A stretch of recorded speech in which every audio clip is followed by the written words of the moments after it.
BNP কৃষক card, family card দিয়ে জনগণের মন ভুলানোর চেষ্টা করছে।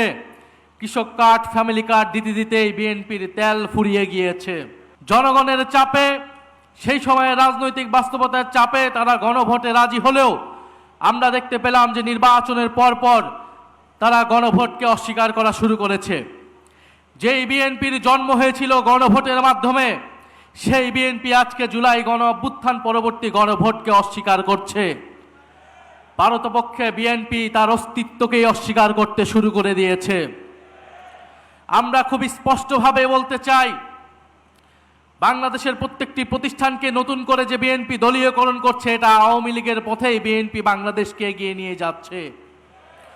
বিএনপি যদি আওয়ামী লীগের পথে, পুরনো স্বৈরাচারের পথে এই দেশকে এগিয়ে নিয়ে যেতে চায়, তাহলে বাংলাদেশের জনগণ আবারও রুখে দাঁড়াবে, বাংলাদেশের তরুণ সমাজ আবারও রুখে দাঁড়াবে, বাংলাদেশের জুলাই গণ অভ্যুত্থানে অংশগ্রহণকারী প্রত্যেকটি ছাত্র জনতা আবারও রাজপথে দাঁড়াতে বাধ্য হবে। বিএনপি কৃষক কার্ড, ফ্যামিলি কার্ড দিয়ে জনগণের মন ভুলানোর চেষ্টা করছে।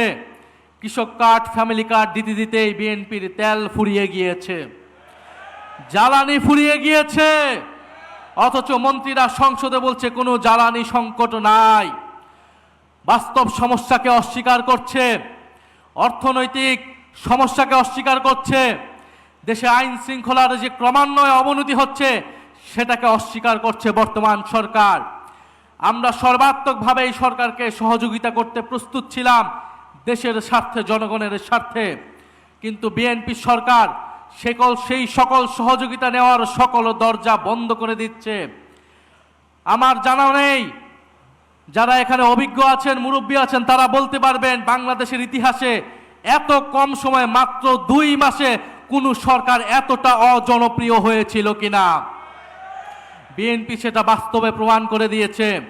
এই সরকার 2 মাসে যতটা অজনপ্রিয় হয়েছে, আমরা জানি না আগামী 6 মাসে তার পরিণতি কি হবে, তার অবস্থান কি হবে। আমরা দেশে কোনো অস্থিতিশীলতা চাই না।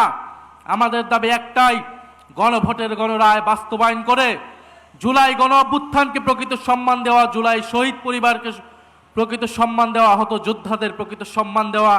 আমরা সেটার জন্য রাজপথে আছি, সংসদে আছি। ইনশাআল্লাহ আমরা ঐক্যবদ্ধভাবে আমাদের সে দাবি আদায় করে ছাড়বো ইনশাআল্লাহ।